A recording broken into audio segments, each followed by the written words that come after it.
kita rasakan sampai di akhirat nanti, yaitu dengan selalu berpegang kepada tali Allah dan selalu berusaha untuk menegakkan kalimat Allah di muka bumi.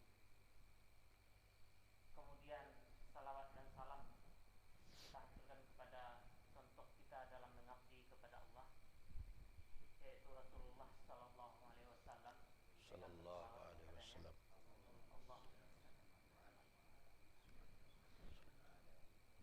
wa ala ali Ibrahim wa barik ala Muhammad kama barakta ala Ibrahim wa ala ali Ibrahim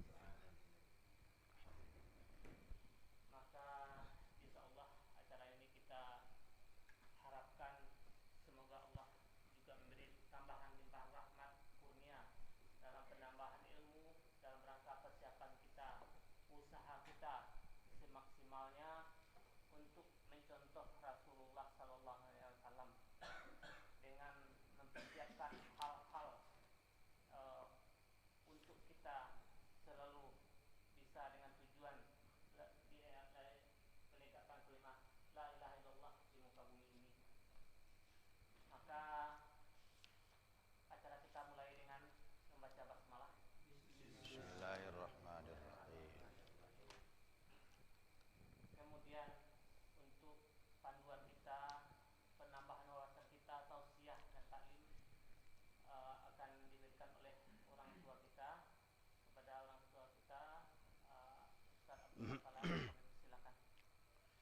Assalamualaikum warahmatullahi wabarakatuh.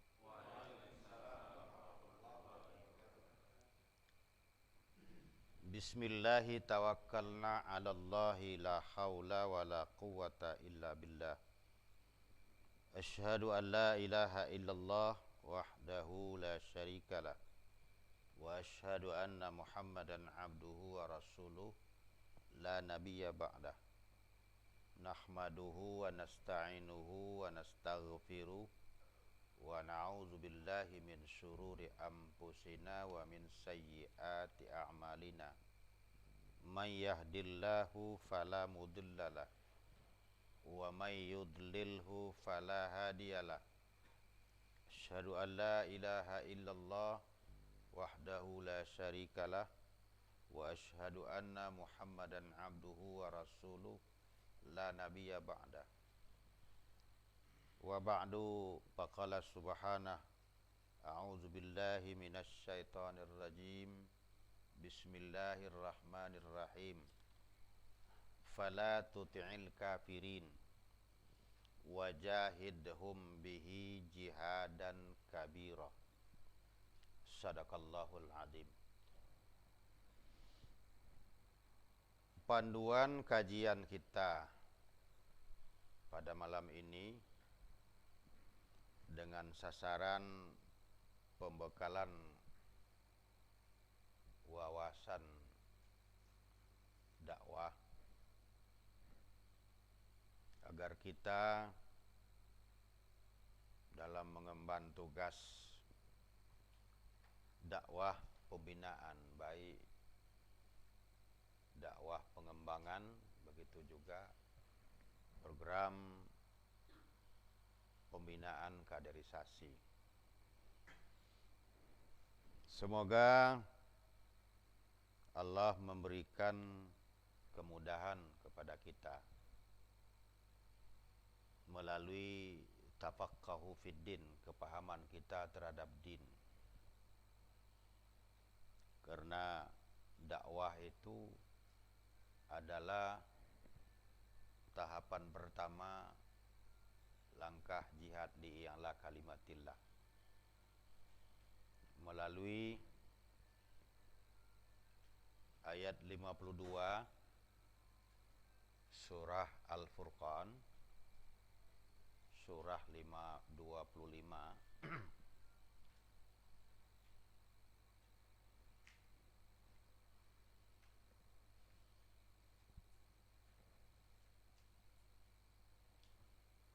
fala tuti'il kafirin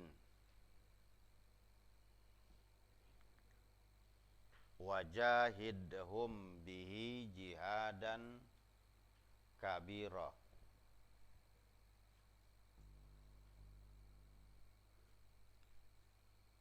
sasaran ayat 52 ini adalah dalam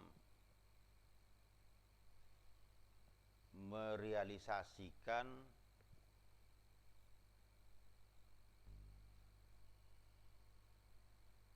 al-bara'ah sebagai bahagian dari asas tauhid.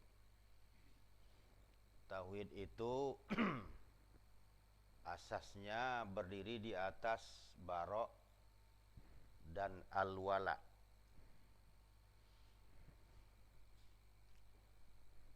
Sama kita pahami, proses bertauhid adalah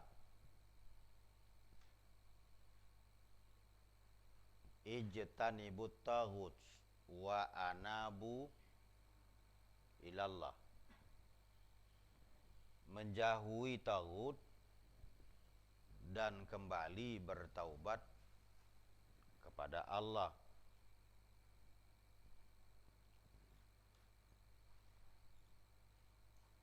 Ijtanibut taghut adalah bara'ah. Wa anabu ilallah adalah al-wala.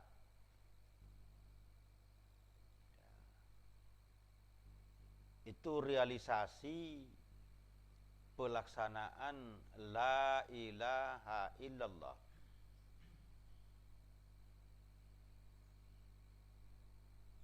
Yaitu menjauhi taghut dengan segala perangkatnya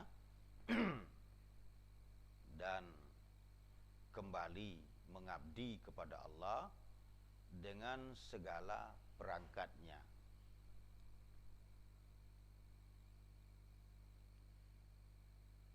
Justru kewajiban pertama setelah bertauhid, kewajiban pertama setelah bertauhid adalah dakwah. Itu kewajiban pertama. Qum fa'anzir wa rabbaka fakabbir. Jadi perintah yang utama setelah kita menerima la ilaha illallah adalah dakwah.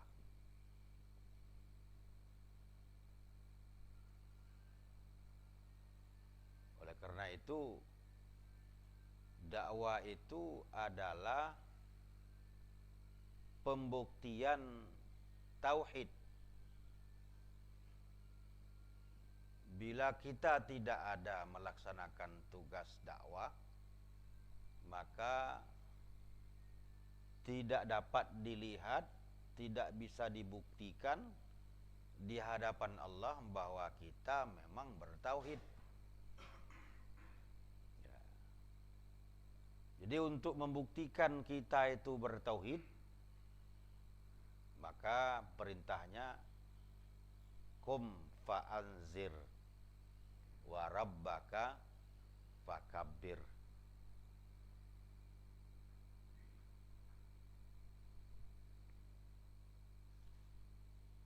Ayat 52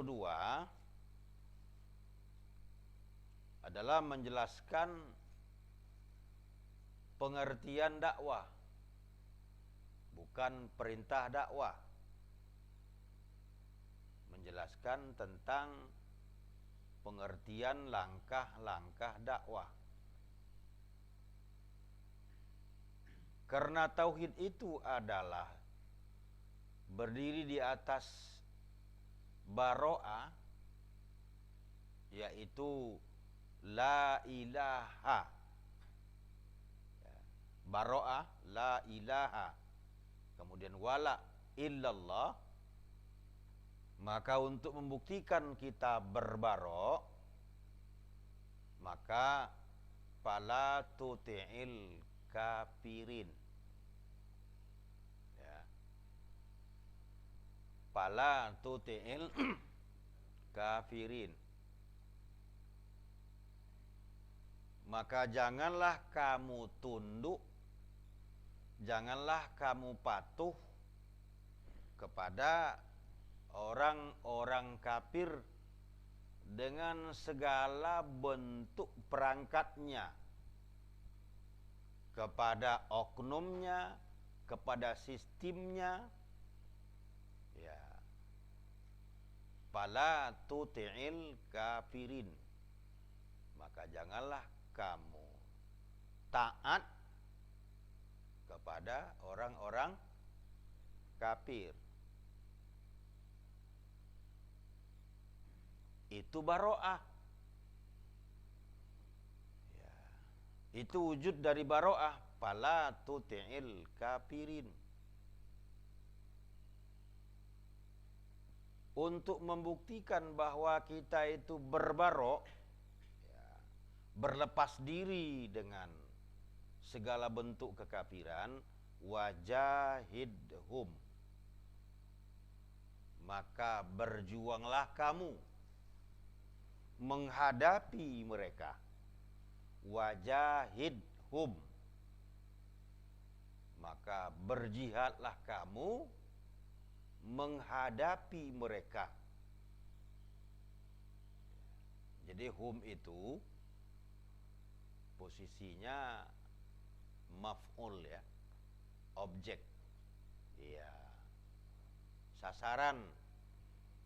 Kalau terjemahan letterlek bahasa Orde Lama dulu, maka berjuanglah oleh kamu akan untuk menghadapi akan mereka. Itu gaya bahasa Orde Lama, ya. Ada oleh, ada akan. Oleh pelaku, akan objek penderita. Ya, disebut maf'ul. Wajahid, ya, maka berjuanglah engkau, ya, pelakunya, maka berjuanglah oleh engkau. Ini kalau dipakai bahasa letterlek zaman Orde Lama dulu, ya, akan menghadapi mereka bihi, dengan Al-Quran. Ya, berjuanglah kamu menghadapi mereka dengan Al-Quran. Ya. Bagaimana bentuk keadaan perjuangan kamu itu? Jihadan kabiro, dalam keadaan perjuangan yang besar. Jadi tidak setengah-setengah hati. Ya. Membuktikan baro'ah kita, berlepas diri kita kepada kekafiran, mesti berjuang dengan segenap tenaga yang ada. Wajahidhum bihi jihadan. Jihadan adalah posisinya sebagai hal dalam i'rab, ya, hal. Hal itu ismun mansubul ladzi mufassiru liman bahama minal hay'ah. Fungsinya menjelaskan bagaimana keadaan perintah jihad itu, jihadan, dalam keadaan jihad yang besar. Jadi jihad tidak boleh setengah hati. Dakwah tidak boleh setengah hati. Ya. Kenapa? Karena dia itu adalah wujud daripada tauhid. Ya, al-bara' wal wala. Ya. Bila tauhid tidak nampak al-bara' wal wala'nya, maka tinggallah tauhid kita itu kosong. Maka jadilah la ilaha illallah itu kosong. Padahal syarat sah syahadat apa, Pak? Pertama, syarat sah syahadat. Materi yang pertama dulu.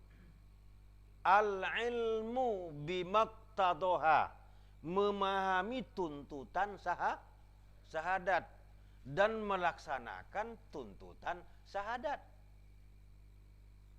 Orang yang tidak tahu tentang syahadat atau tidak melaksanakan tuntutan syahadat, la tanfa'u, maka syahadatnya tidak berguna.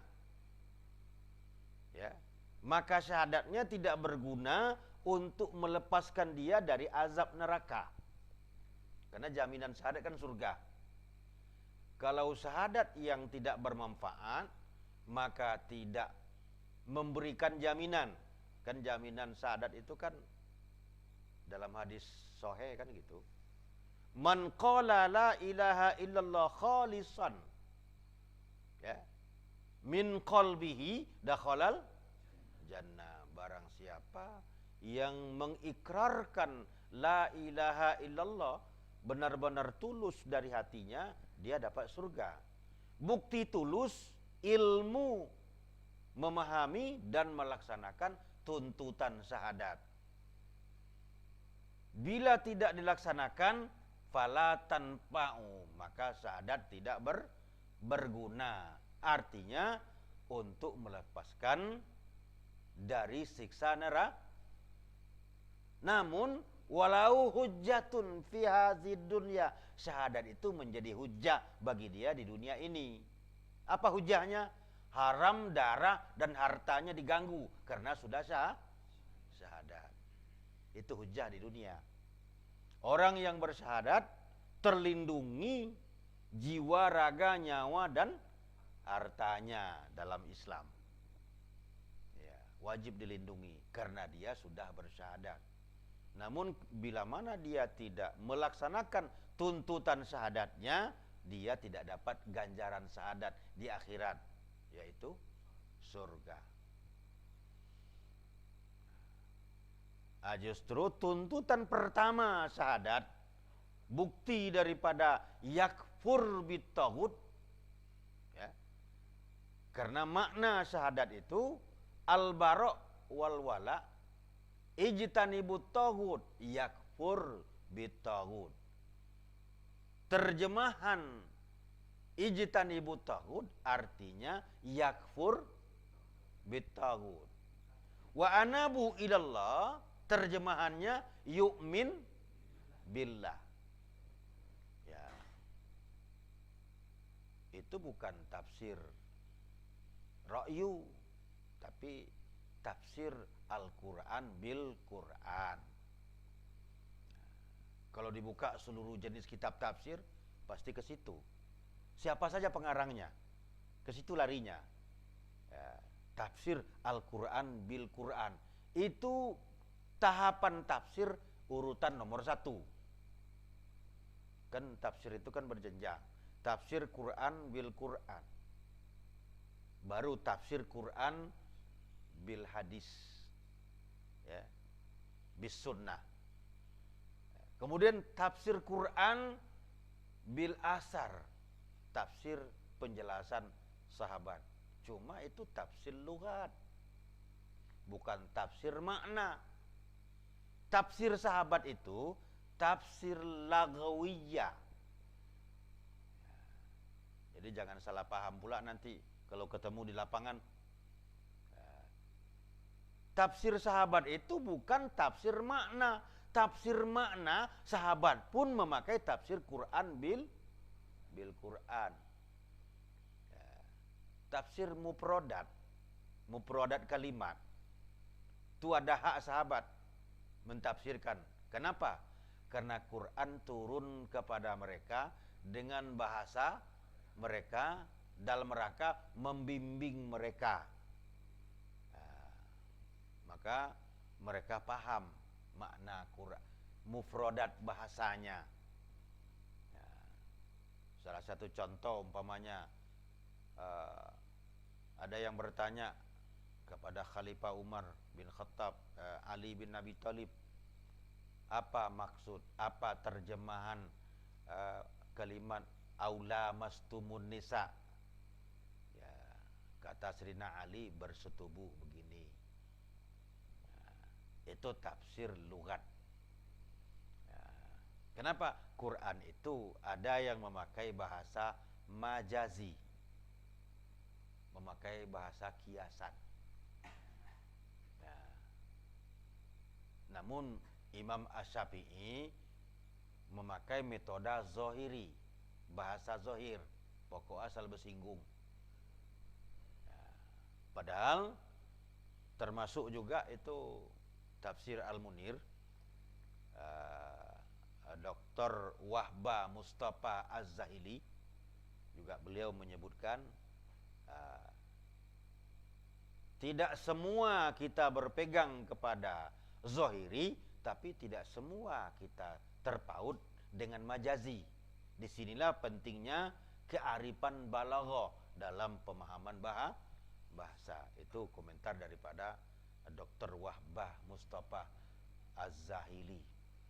Itu termasuk mufassir abad 15 itu, mufassir abad 14. Kalau dulu tidak ada istilah doktor kan. Doktor itu kan istilah sekarang. Ya, beliau yang menulis tafsir 29 jilid. Ya. Nah, jadi wujud daripada tuntutan syahadat adalah dakwah, qum fa'anzir. Nah, untuk melaksanakan tuntutan ini, maka kita memerlukan panduan-panduan, petunjuk-petunjuk, contoh-contoh dari perjalanan risalah nubuwah, risalah dakwah Rasulullah Sallallahu Alaihi Wasallam. Ya. Yang pertama yang kita harus pahami dari ayat 52 surah Al-Furqan itu, dakwah itu adalah jihad. Itu yang harus dipahami dulu. Dakwah itu adalah jihad. Ya.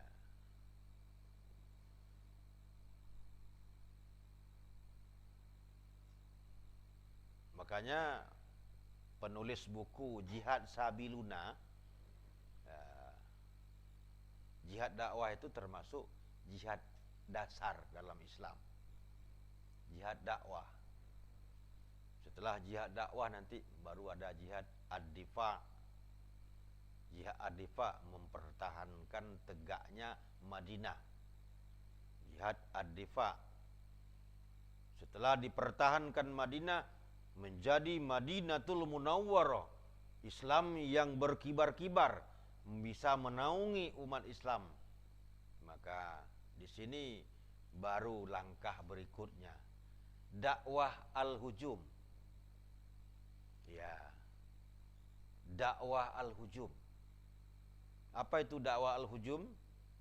Ya, mengutus tim atau delegasi untuk mengajak jiran terdekat untuk menerima konsep Islam, menegakkan syariat Islam. Itu dakwah al-hujum. Itu setelah ada Madinah. Hari ini belum ada kewajiban untuk al-hujum. Untuk ad-difa saja belum. Bagaimana untuk al-hujum? Setelah dakwah al-hujum ditolak, baru ada jihad ofensif.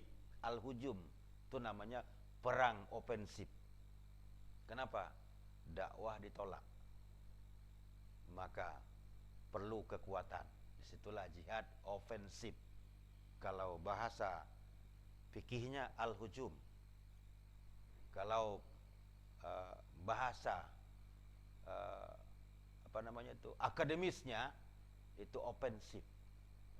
Penaklukan daerah, suatu negara, satu daerah untuk menjadi suatu wilayah bagian daripada syariat Islam. Makanya sekarang yang melakukan ofensif itu kan Amerika. Dia mulai ofensif menumbangkan Libya kan.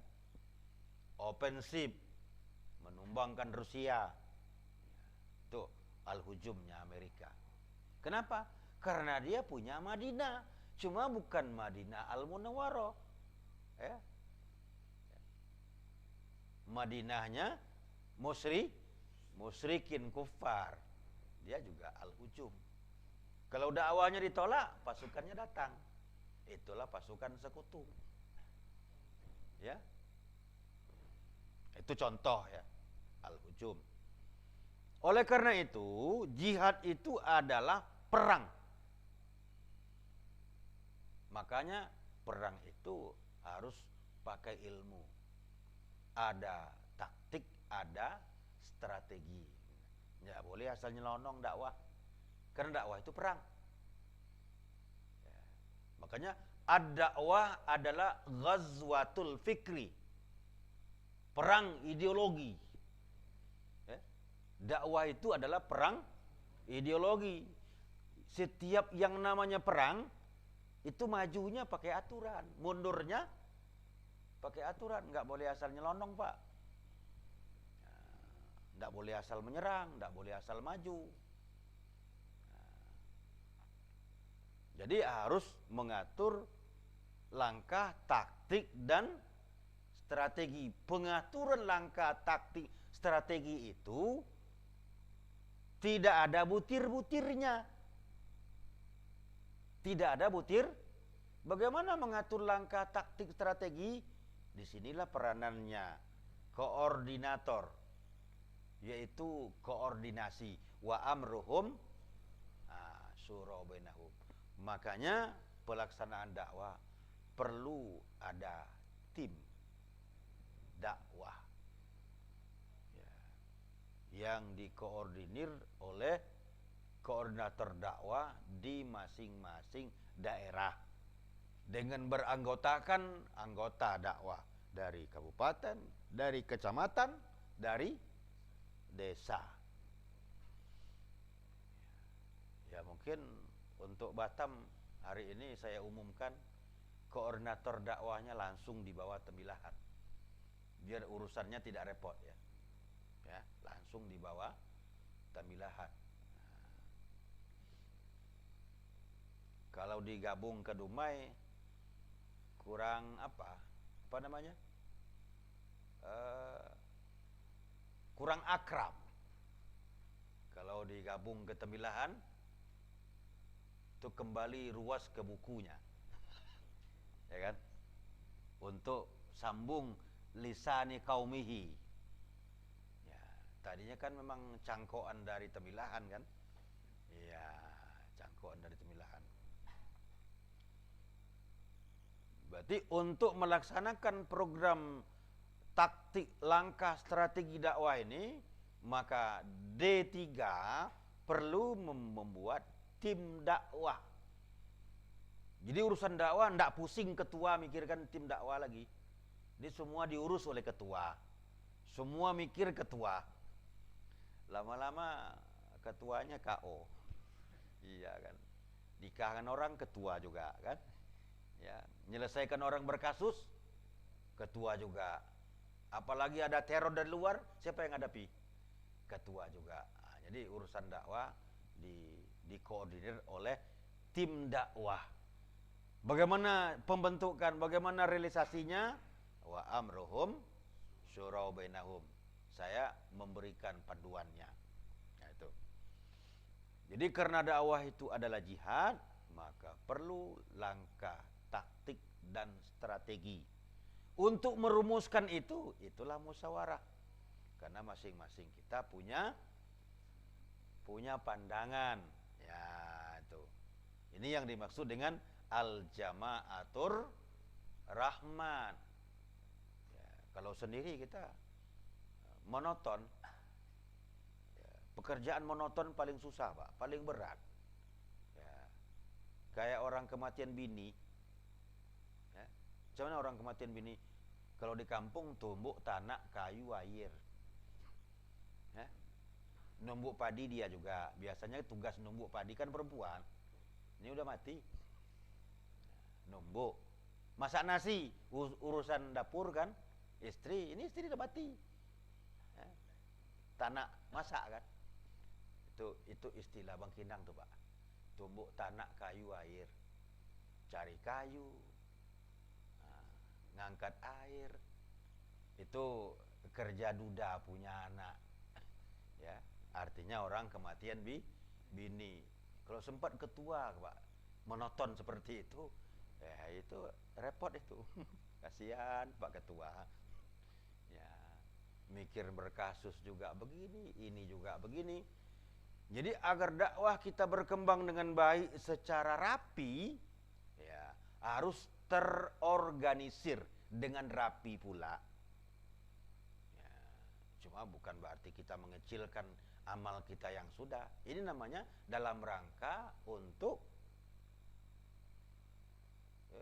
peningkatan kualitas kerja. Ya. Kalau dari awal Pak nunggu itu kapan bergerak?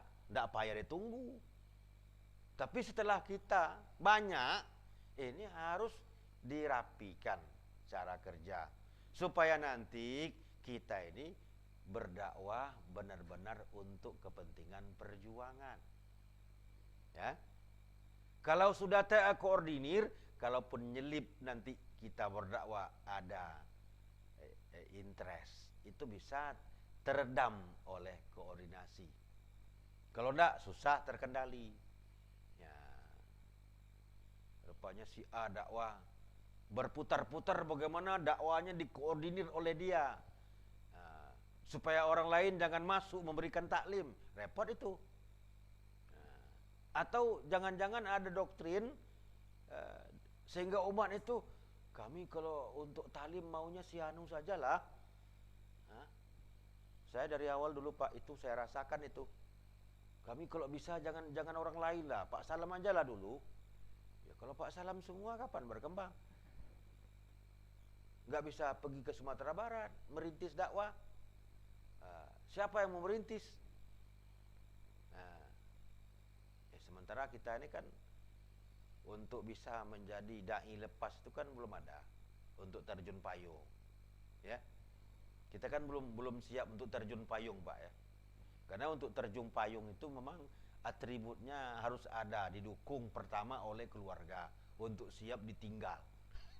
Untuk siap selalu ditinggal, itu syarat terjun payung itu. Nah, makanya tidak semua kita harus seperti itu. Cuma harus ada yang seperti itu. Ya, harus ada yang seperti itu.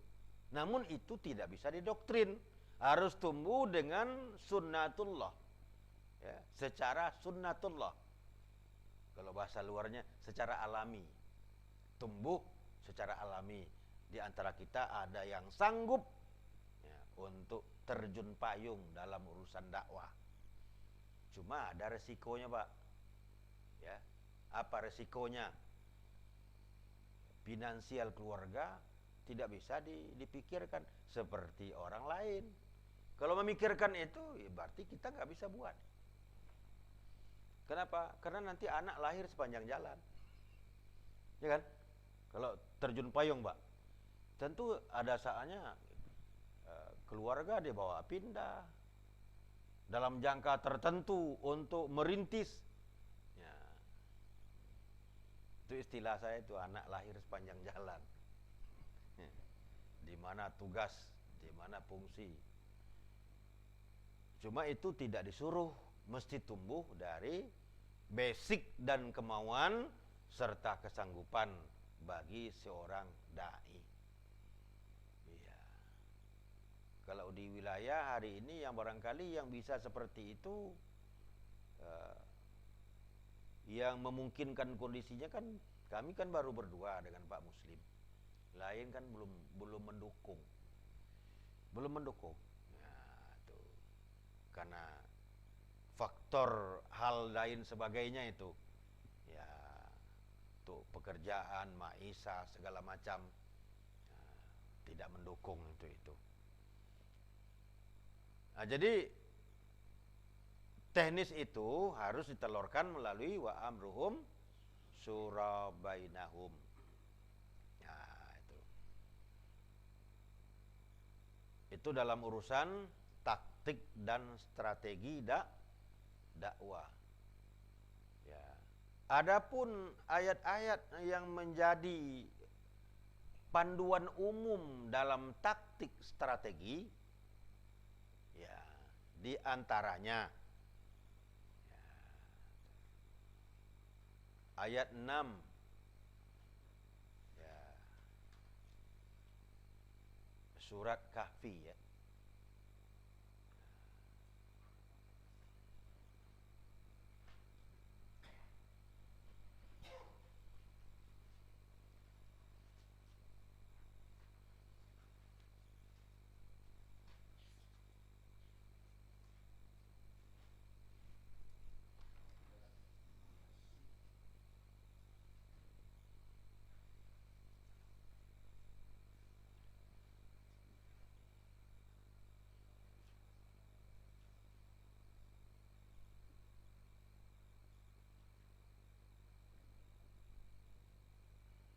Ini ayat yang memberikan landasan panduan teoristis kepada kita tentang pentingnya strategi dakwah. Ayat ini adalah teguran terhadap Nabi yang terlalu ambisius dalam rekrutmen dakwanya, terlalu ambisius sehingga tidak atau kurang mempertimbangkan sudut-sudut lain, terutama sudut keamanan. Kurang diperhitungkan karena saking ambisi untuk ngajak orang di jalan Allah. Sehingga Nabi ditegur, fala'allaka bakhi'un nafsaka ala asarihim illam yu'minu bihazal hadisi asafa. Ya. Itu isyarat teori yang Allah berikan bimbingan kepada kita dengan langkah memberikan teguran terhadap Rasulullah karena terlalu ambisi merangkul orang untuk didakwahi. Ya.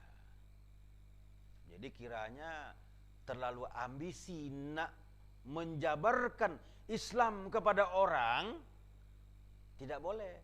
Karena dalam Islam tidak boleh sesuatu yang terlalu, sedang-sedang. Ya. Kalau terlalu harap, biasanya orang terlalu harap kurang perhitungan.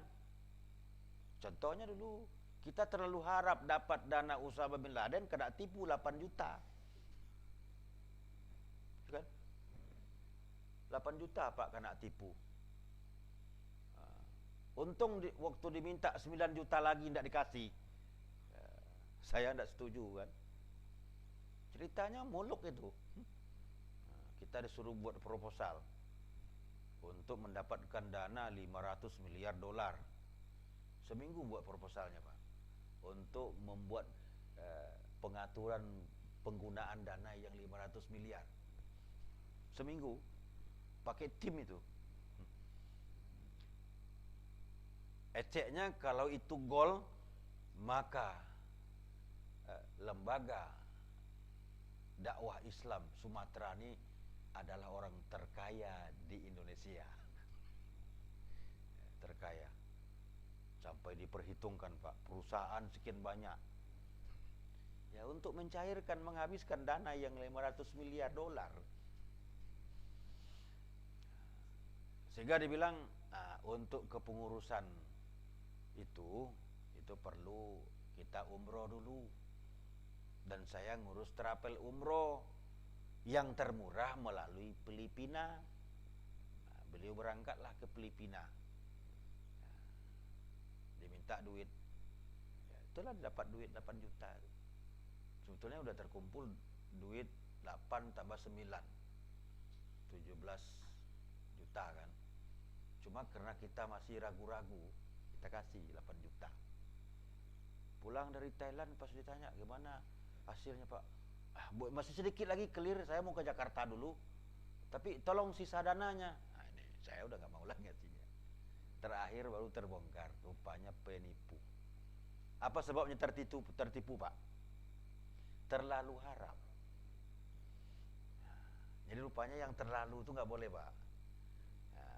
Di dalam Quran disebut al-ghulu, ya, berlebih-lebihan. Atur langkah, taktik dan strategi dalam mengatur dakwah. Apa terjemahnya? Fala'allaka bakhi'un nafsaka. Coba baca. Maka apakah barangkali kamu akan membunuh dirimu karena bersedih hati sesudah mereka berpaling, kiranya mereka tidak beriman kepada keterangan. Cuma itu terjemahannya terlalu sadis itu. Apakah kamu akan mencelakakan dirimu? Karena saking harapnya untuk mendakwahi mereka, mereka belum mau beriman, namun kamu tetap berupaya menjadikan dia beriman. Itu namanya sama dengan ingin mencelakakan di. Cuma ini bahasanya sadis betul, mau bunuh diri. Ya. Artinya Nabi kurang memperhitungkan strategi politis, strategi keselamatan. Ini masalah amniahnya harus diperhitungkan dalam dakwah. Ya. Di mana saja. Contoh umpamanya kan, kita sedang menerobos untuk bagaimana merekrut massa Muhammadiyah. Walaupun mereka semangat tinggi, kita juga tidak boleh tertipu oleh semangat mereka yang tinggi. Kita juga punya perhitungan. Jangan ceroboh pula. Ya, ini nanti gak punya perhitungan akhirnya ceroboh. Pala'allaka bakhi'un nafsaka. Pelan-pelan, tarik satu-satu. Ya. Sampai saat siapa yang mau. Kalau sudah ada anak yang mau lagi, ya sudah. Jangan lagi kita prosir untuk mengharapkan mereka menjadi kader Islam. Cukuplah simpatisan saja. Jangan pula langsung putus tali. Itu namanya tidak menjaga strategi dakwah. Jangan putus hubungan pula. Makanya dalam langkah awal itu Nabi diberikan panduan oleh wahyu. Ya, dalam strategi dakwah. Wahjurhum hajran jamila. Apa artinya? Jauhi mereka dengan cara yang jamil. Artinya tidak boleh akrab. Tidak boleh akrab dengan mereka, tapi harus menjaga jarak. Ini saking akrab nanti Pak, bagaimana jadinya dengan orang yang kita dakwai? Barang yang kita belum boleh omongin, teromongin. Kenapa? Karena tidak boleh akrab. Bapak kalau melihat saya masuk masjid di mana saja, ya, saya tidak pernah tanya, Bapak namanya siapa, bagaimana siapa. Kita kan hanya nawarkan Quran, dia mau dengar, alhamdulillah. Untuk akrab tidak perlu. Udah jadi nanti kan baru. Kalau belum jadi, tidak perlu akrab. Ini dalam rangka mengikuti petunjuk-petunjuk wahyu. Ini kan ayat ini dua ayat dalam Quran ini. Cuma saya tidak ingat ayat yang keberapa, yang satu lagi. Ini dua ayat ini. Fala'allaka bakhi'un nafsaka illam yu'minu bihadzal hadisi asafa. Muhammad, engkau seolah-olah nak ingin mencelakakan dirimu karena tidak berhitung mau maju. Jadi ibaratnya kalau kita maju menggolkan bola, nendangnya harus berhitung Pak. Harus berhitung. Jangan-jangan centerpool orang itu bakal untuk menahan kaki kita. Ya, jangan-jangan kita menendang kaki kita benjol dibuatnya. Ya, itu. Harus ada perhitungan. Jadi artinya perlu taktik dan strategi menyerang.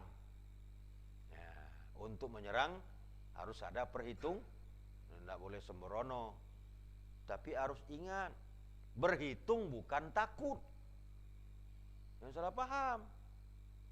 Kalau takut membuat kita hilang akal. Berhitung artinya kita punya sasaran. Nah, ada pula ikhwan itu, di saat ada acara dibentuk keamanan, apa pula dijaga-jaga ini? Memangnya siapa yang berani? Itu namanya tolol. Itu namanya bodoh. Jaga keamanan bukan berarti takut, tapi itu adalah taktik strategi yang diperintahkan Allah. Ya. Sedangkan anjing kahfi saja masuk dalam gua, generasi kahfi saja masuk dalam gua, itu ada anjing penjaganya. Nah, ada anjing yang mengawas. Ya, siapa yang bakal datang? Nah, anjing itu kan kalau ada yang mau datang, dia duluan udah menggonggong duluan. Ya. Itu kan Allah memberikan kisah-kisah untuk ibrah. Ya. Kemudian siapa saja yang kita harus dakwai? Semua orang boleh didakwai. Ya. Tidak ada pandang bulu, kaya, miskin, berpangkat, tidak berpangkat. Ya. Berpangkat, tidak berpangkat, semuanya boleh didakwai. Sepanjang ada batas, sepanjang dia masih meyakini Allah sebagai Rabbu, sepanjang ia masih mau mengikuti petunjuk Allah. Itu yang dimaksud di dalam surat Yasin ayat yang ke-11.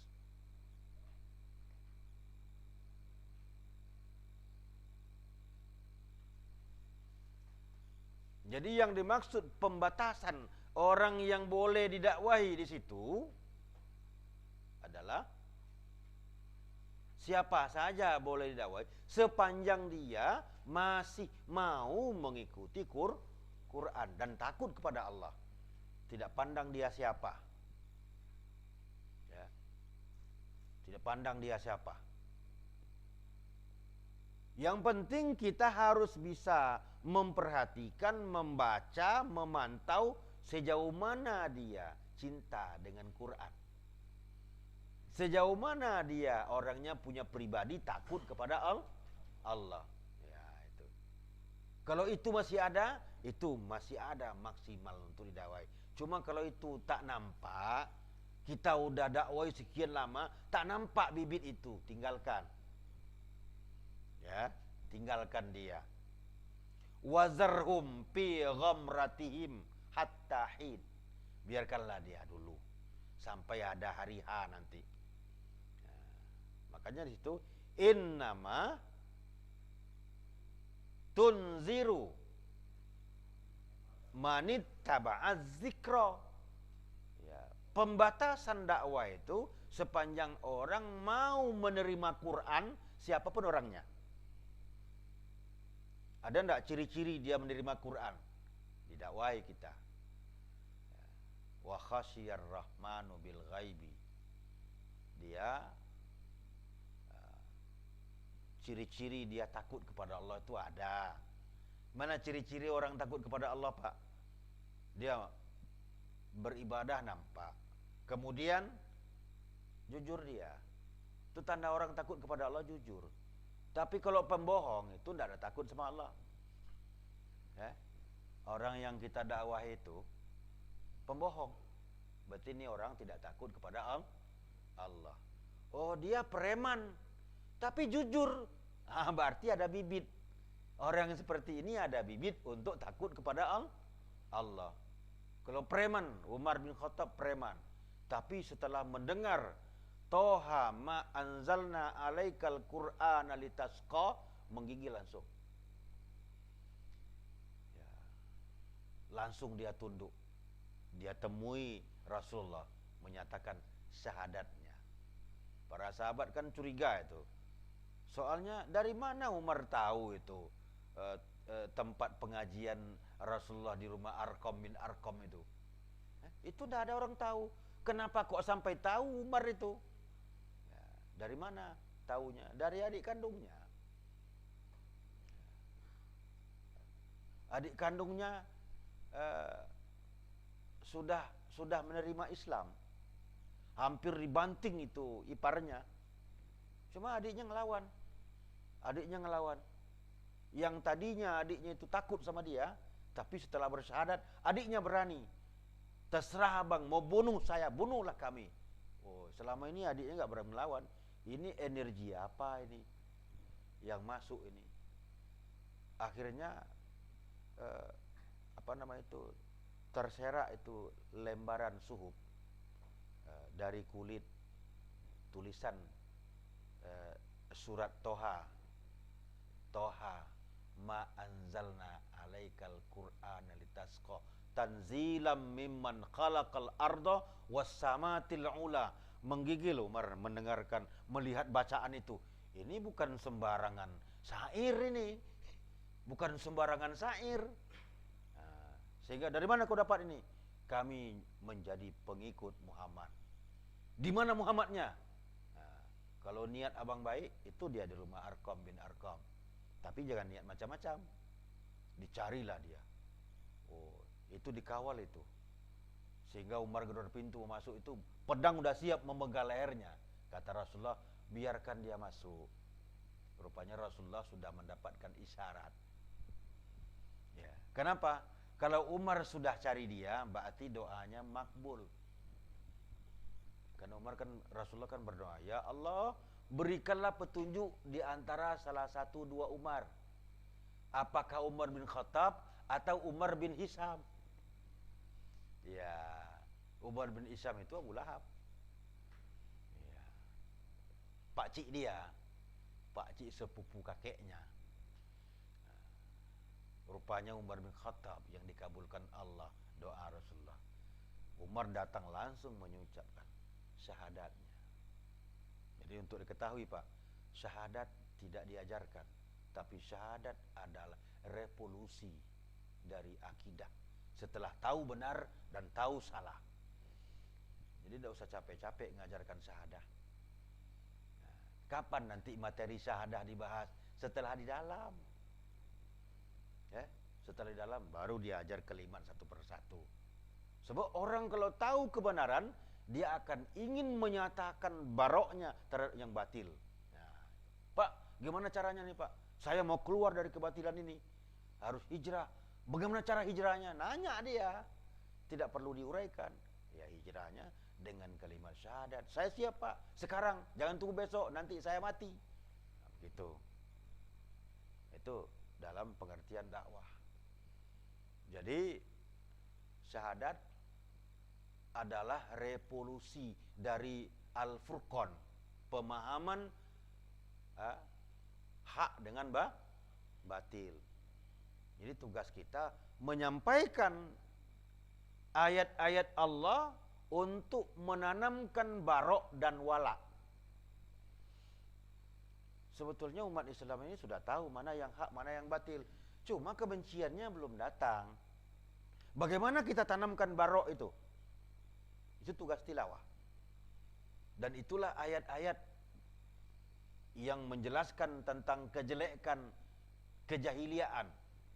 Ya, kita berikan materi tentang jahiliyah, resiko hidup dalam jahiliyah di dunia dan resiko di akhirat. Itu materi barok. Jadi dakwah itu adalah untuk menumbuhkan baroah, kebencian terhadap yang mereka kan tahu Pak ini batil, cuma kok belum benci. Itulah materinya tuh. Bagaimana supaya tumbuh perasaan benci dengan kebatilan. Ya. Karena faktor orang tidak benci dengan batil itu kan macam-macam. Barangkali nanti ini teknik berdakwah macam-macam. Kenapa dia nggak benci? Karena dia bergelimang dalam kebatilan itu. Kemudian dia menampat nikmat dengan kebatilan, makanya nggak benci dia. Dan ini makankan waktu menjelaskan kepada mereka. Apanya yang dia jelaskan? Resiko di dunia, resiko di akhirat. Akibatnya nanti biar dia pikir sendiri. Ya. Makanya kalau kita bagi manusia dalam kebatilan itu, ada yang kepingin keluar dari kebatilan, namun tak tahu jalan keluar. Kalau ketemu orang ini cepat jadinya. Ada orang bingung dalam kebatilan, namun tidak berpikir bagaimana cara keluar. Ini mendakwainya agak lama dikit ini. Ya. Ya, ini orang bingung. Dia tenggelam dalam kebatilan dan dia benci dengan kebatilan, tapi tidak pernah berpikir mau keluar dari kebatilan. Ya. Orang ini memerlukan waktu mendakwahinya. Ada orang yang mempunyai peranan dalam kebatilan. Ya, ini orang sulit untuk bisa didakwahi. Kenapa? Dia punya peranan dalam kebatilan itu. Ada fungsi, ada jabatan, ada kekuasaan, dan dia hidup dengan manfaat kebatilan. Ini orang agak berat mendakwahinya, bukan tak boleh didakwahi, berat. Ya, itu. Ya? Ya, tinggi resikonya. Cuma bukan berarti tertutup dakwah, tidak. Ya. Kebenaran harus sampaikan, sekalipun dia tidak langsung menerima. Ini termasuk nanti tahapan proses dalam kita menyampaikan dakwah itu. Yang penting ikuti petunjuk. Bahasanya tidak boleh menuding. Bahasanya tidak boleh memojokkan. Bahasa dakwah adalah bahasa ilmu. Bahasa dakwah adalah bahasa ancaman. Bukan memojokkan, bahasa ancaman. Qum fa'anzir. Ya. Wa rabbaka fakabbir.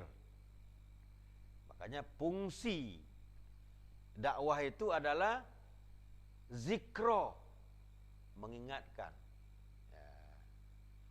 Litunziro bihi, untuk memberikan ancaman. Ya. Jadi ada ilmu, zikro, ada ancaman, menyebutkan azab Allah. Cuma ancaman dimaksud ini bukan kita yang ancam dia, menyebutkan resiko kalau tidak berislam. Ya, tidak berislam, kekal dalam neraka. Apa artinya pangkat? Apa artinya kekayaan? Apa artinya jabatan kalau kekal dalam neraka? Kalau orang tidak pernah dengar itu, Pak, sekali dengar sudah itu lama dia mikir itu, mikir dia. Walaupun dia belum komentar ketika itu, mikir panjang dia. Mikir panjang. Saya pernah mendapat informasi seorang Intel Kodim yang sudah pensiun. Kiranya dalam catatan buku dia, yang orang nomor 1 letter X merah berbahaya untuk RI adalah si Anu. Nama saya nomor 1 di buku dia. Jadi karena dia cerita dengan salah seorang mubalik, orang Arkom Malaysia itu. Nah, kebetulan dai Arkom ini alumni Gontor. Nah, jadi kata dia, nama Ustadz itu Junaidi ya, alumni Gontor, dan dia akrab dengan kita. Waktu dia ceramah, karena orang Arkom kan sasarannya kan syariat Islam. Apa kata dia? Ceramah Ustadz ini kok mirip dengan Ustadz itu. Bapak kenal dia? Oh kenal. Dalam buku saya dia nomor 1. Cuma tidak pernah saya laporkan ke komandan saya. Kenapa? Karena dia bicara kebenaran. Tidak ada alasan saya untuk melaporkan ke atasan saya. Ya, tidak ada saranya, tidak ada fitnahnya. Dia bicara kebenaran. Saya pun ngeri dengar kebenaran itu. Nah, jadi itu kan dulu ya. Sekarang kan saya ada pensiun, kata beliau. Hati kecil saya setuju dengan beliau itu. Nah, itu Pak, kalau kita bicara yang benar, tidak memojokkan, tidak menyudutkan orang, ya itu yang dimaksud dengan qaulan baligho. Ya, sampaikanlah kalimat yang menyentuh. Ya. Tidak banyak embel-embel. Kita polos saja menyampaikan kebenaran itu. Cuma harus dengan bahasa yang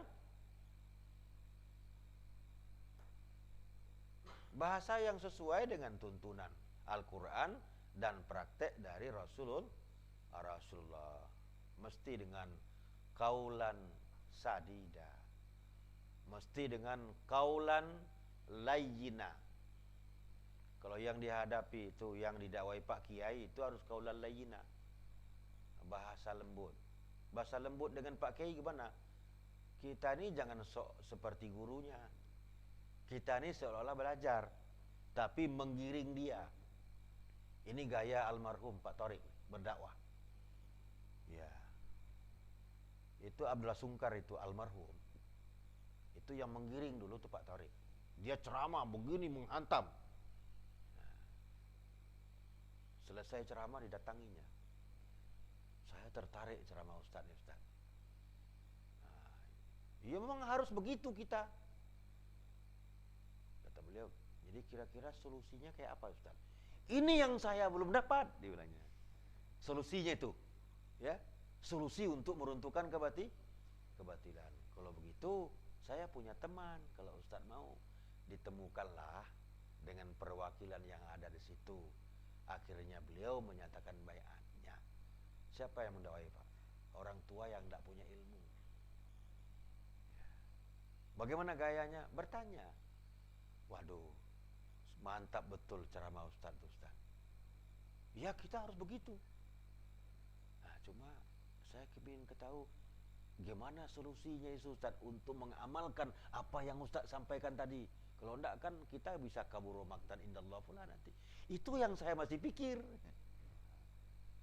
Kalau begitu, kalau Ustaz mau, ada teman saya, mungkin kita bisa bincang-bincang. Akhirnya jadi. Itu namanya qaulal layyina, dengan bahasa yang lembut, jangan sok menggurui. Ustaz ngomong aja yang pandai, apa wujudnya? Siapa yang mau ngikut? Ya, siapa yang mau ngikut? Ya, karena tidak ada qaulal layyina. Tidak mustahil, Pak. Tukang becak bisa berhasil mentilawahi dosen.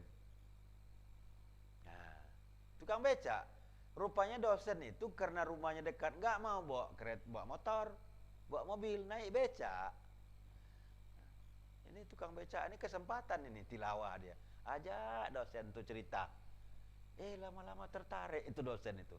Loh, ini enak pula cerita bapak ini Pak. Nah, itu kan saya sambil supaya jangan capek aja. Nah, ini bermakna bagi saya. Saya ini walaupun dosen, saya tidak tahu agama katanya. Oh, rupanya ada bibitnya. Jadi, nah, ini yang begitu nih.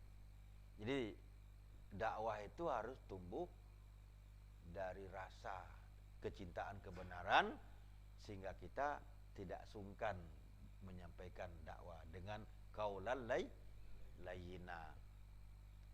Jadi strategi itu perlu Pak. Berkahpi hukumnya wajib, ya. Takut hukumnya haram. Bisa dibedakan ya. Takut tidak boleh kecuali hanya kepada walam yakhsha illallah. Kalau sempat takut Pak, nggak jadi kita. Udahlah stop ini program kita tahun ini. Berhenti ibadah. Kenapa? Takut. Ya. Jadi berkahpi, berstrategi adalah wajib. Ya. Takut hukumnya haram. Ya. Takut itu ujungnya nanti kita berhenti. Ya. Kahfi menunjukkan kita ini punya akal. Kita disuruh berhati-hati. Sehingga di dalam mazhab yang model lama ini kan, itu dibuat huruf merah besar. Wal yatalattaf. Makanya kata nenek saya itu hati Quran. Hati Quran. Artinya ini tengah-tengah. Tengah-tengah. Maka wal yatalattaf itu hurufnya 8. Kalau tidak percaya kita tengok dulu ya. Itu cerita nenek saya aja dulu. Nah.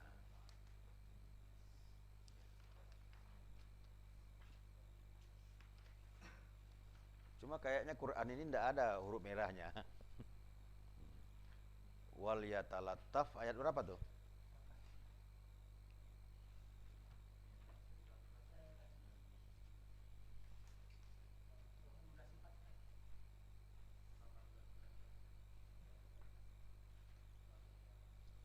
Iya.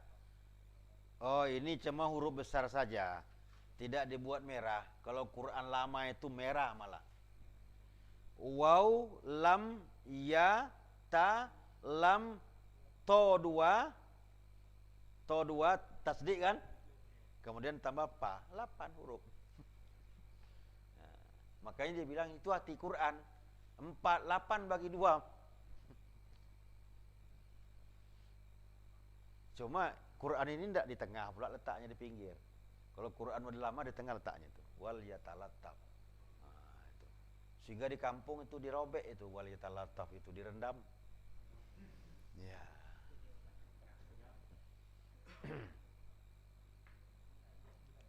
Wal yatalattaf 19. Ya, wala yus'iranna bikum ahada. Ini kan arahan dari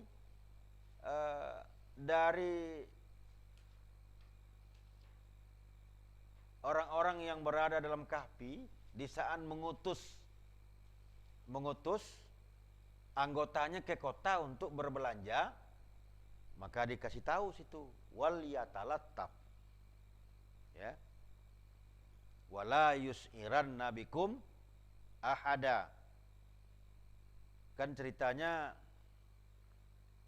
di saat mereka mengutus pab'asu ahadakum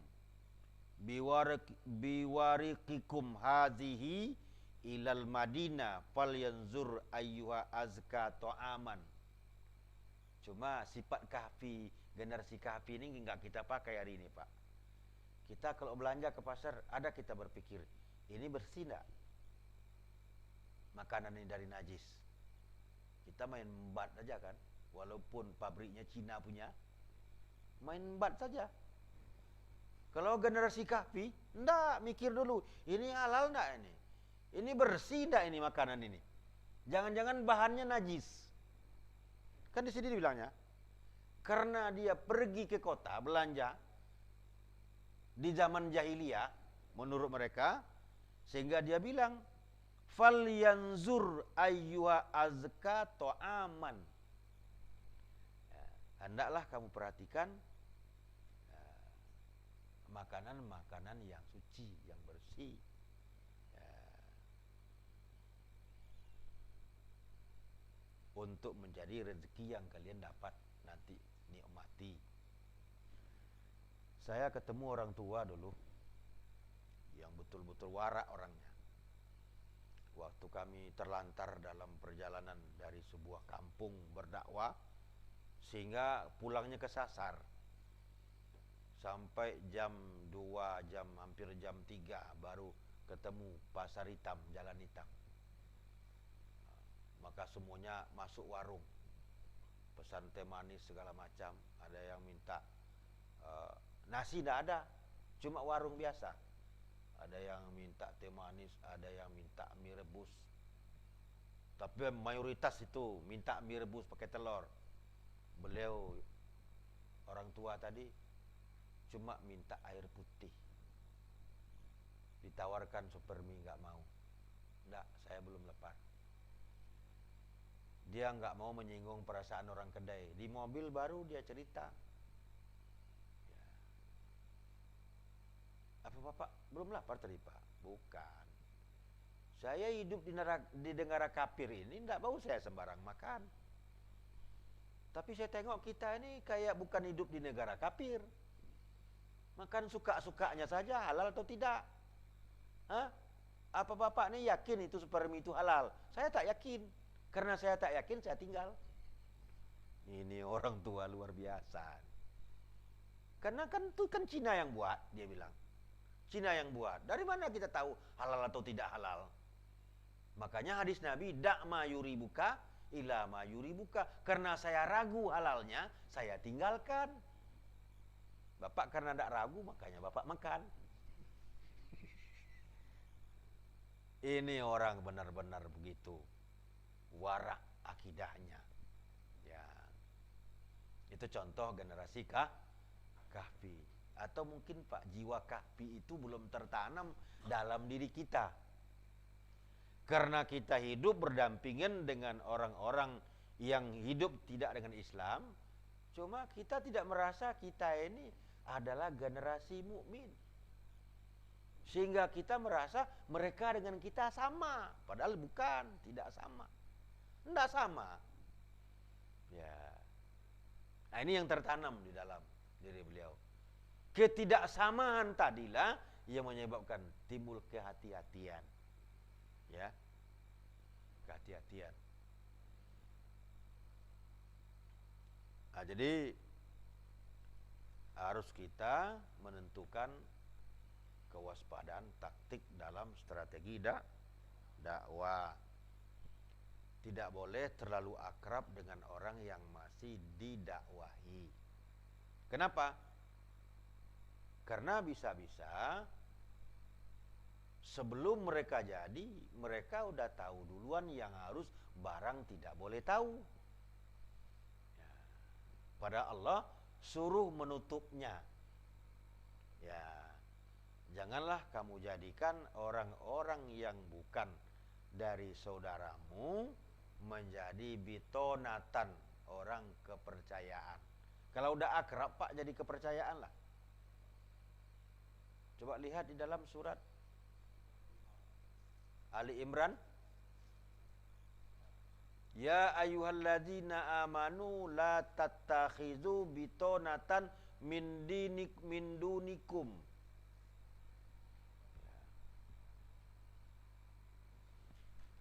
Surat Ali Imran 118.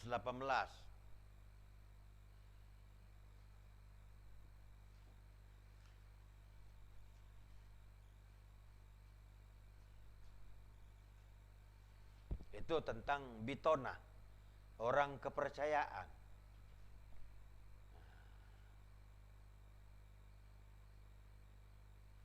Artinya, jangan terlalu akrab dengan orang yang belum seprinsip akidah dengan kita, karena bisa-bisa nanti hal-hal yang mereka belum boleh tahu, kita sudah terlanjur ngomong duluan. Nah, biasanya yang begini sering itu kecolongan. Dia kan belum punya ikatan batin dengan kita, Pak. Tidak mustahil dia nyelonong ngomong pula dengan orang. Karena dia belum punya ikatan batin. Dan tidak mungkin pula kita ngasih tahu, ini yang kau tahu ini jangan pula cerita sama orang, tambah curiga dia. Nah, yang bisa dibegitukan adalah orang yang sudah menerima la ilaha illallah. Nah, ini yang dimaksud dengan ya, tidak ceroboh di dalam lapangan dakwah. Nah, jadi untuk langkah ke depan ini mungkin tidak akan kita bahas pada malam ini. Kalau cara berdakwah barangkali insya Allah kita kan udah praktekkan. Ini kan hanya politik dakwah di lapangan.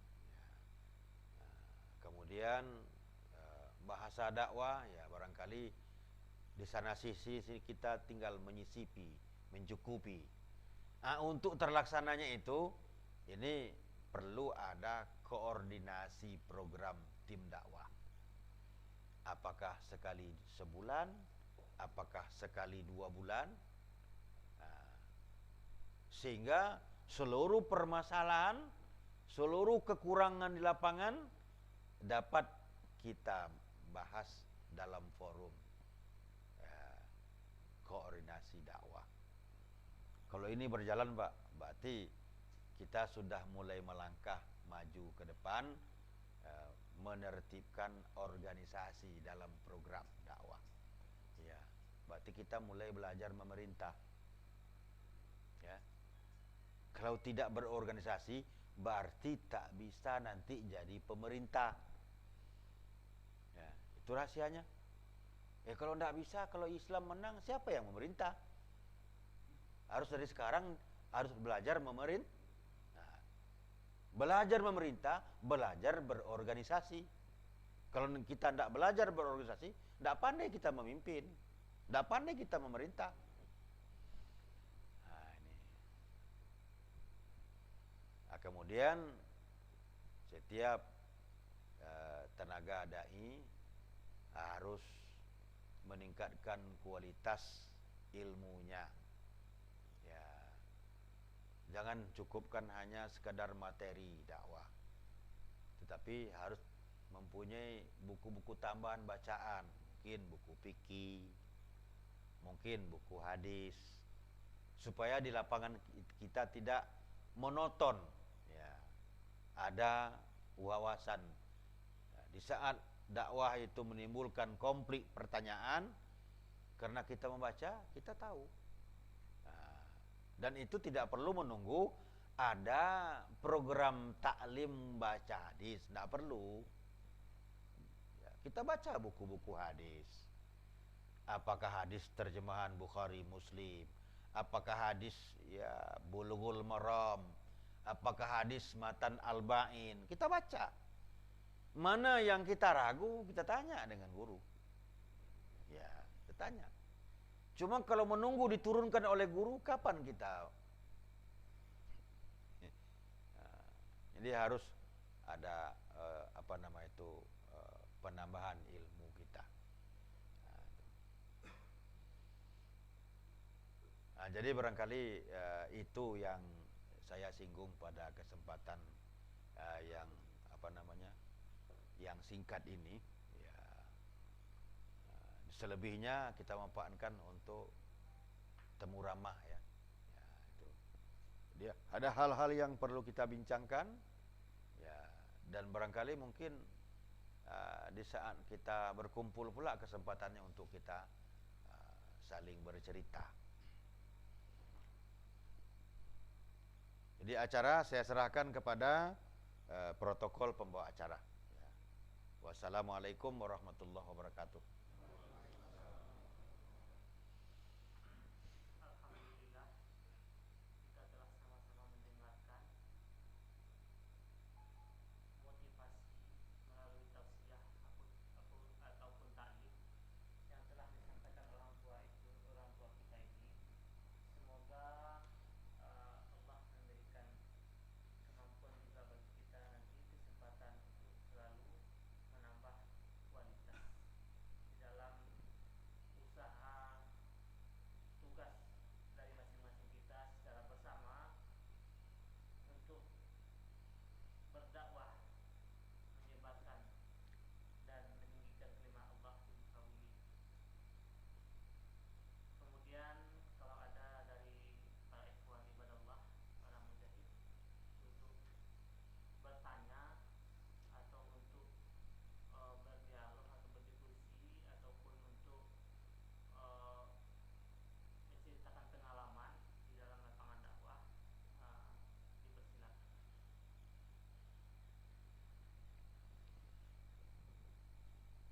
Ya, silakan Pak. Kalau ada yang mau disampaikan. Ya, silakan. Assalamualaikum warahmatullahi wabarakatuh. Waalaikumsalam warahmatullahi wabarakatuh. Langsung saja, karena saya di pihak Bapak kan baru sekitar setahun lebih Pak ya. Sedangkan program dakwah ini buat diri saya pribadi sudah berjalan lebih kurang 15 tahun. Tetapi kalau barangkali dulu saya dapat dari Bapak kemudian dibesarkan di pihak Abu Daud, apa yang saya terima mulai dari saya nyebrang ke Bapak sampai hari ini, kalau saya teliti itu di materi lama itu semua sama, cuman ada perubahan materi baru di pihak Abu Daud. Ini dia ada sebentuk diktat yang harus disampaikan kepada makmum. Ya, seluruh pentilawah pakai kerangka itu, termasuk saya pada hari ini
Kalau istilah amsal itu tidak menjadi ukuran, karena itu hanya perumpamaan-perumpamaan, dan itu bukan ukuran tafsir. Ya. Kemudian kalau materi-materi yang disusun, ya baik yang ada di sini, baik yang ada di Abu Daud, itu sumbernya satu. Tidak ada istilah ini Abu Daud punya, bukan. Ukurannya sepanjang dia menjabarkan Quran dan tidak keluar dari koridornya, ya maka itu tetap dilaksanakan. Nah, jadi susunan materi itu apakah bervariasi atau berbeda pertamsilan, itu tidak masalah. Nah, karena itu bukan jadi pokok landasan daripada amsal. Itu hanya membantu. Ya. Dan amsal itu boleh jadi salah dan boleh jadi benar. Karena amsal itu adalah fikih dakwah. Fikih dalam menyampaikan dan fikih itu tidak mutlak benar. Dan nanti supaya diktat kemarin kan ada satu untuk air molek, satu untuk tebilahan. Nah, ini. Jadi kita untuk mendidik pemahaman tidak taklid, ya, tidak taklid dalam berislam.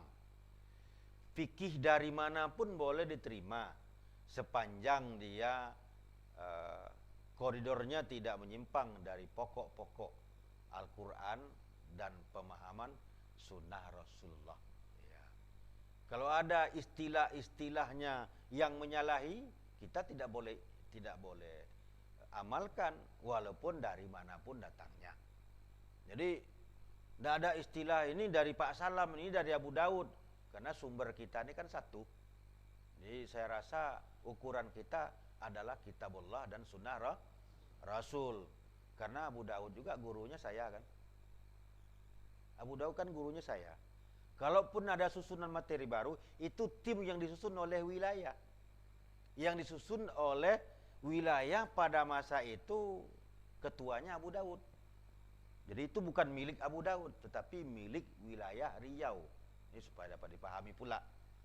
Nah, tim dakwah wilayah Riau pada masa itu, ya, menyusun paket-paket materi, ya, dengan panduan yang disusun oleh tim kaderisasi pusat. Nah, yang pada masa itu kami adalah koordinator antar wilayah untuk mengkoordinir Sumatera. Jadi kenapa materi itu tidak berkembang di sini? Ini kan cangkokan binaannya Sulaiman. Tentu saja materi itu tidak turun ke sini. Jadi barangkali ini wawasan ini untuk untuk bisa paham ya. Jadi supaya nanti jangan ada gap. Oh ini Pak Salam, ini Abu Daud. Tidak ada. Tidak ada punya Pak Salam dan tidak ada punya Abu Daud. Nah, jadi yang kita kemukakan itu adalah lembaga li'a'la kalimatillah. Dan saya harap dalam lembaga ini jangan bertahan karena Pak Salam.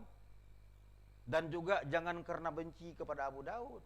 Karena Abu Daud itu hanya satu orang dari sekian ribu orang. Begitu juga Pak Salam hanya satu orang dari sekian puluh ribu orang.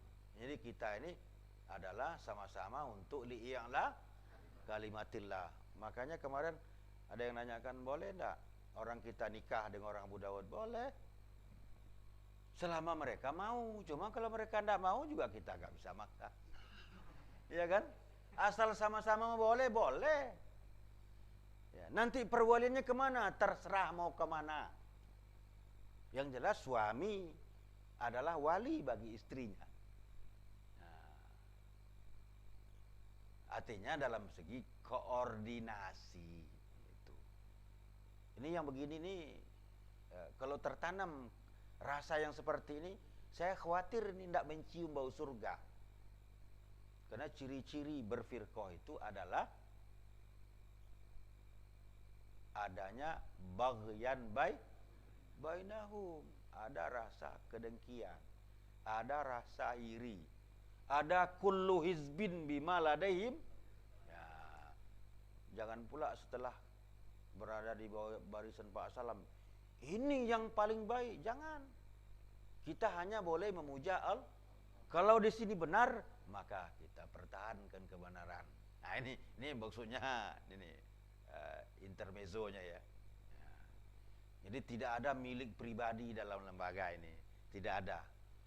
Ya, kita ini adalah milik lembaga Allah. Jadi materinya sepanjang materi itu tidak menyalahi konsekuensi ilmu Al-Quran, praktekkan. Sepanjang tidak menyalahi konsekuensi ilmu As-Sunnah, laksanakan. Itu aja kuncinya.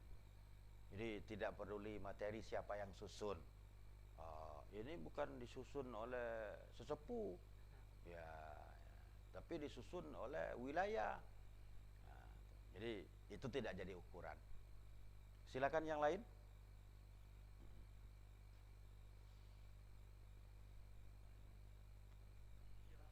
Ya.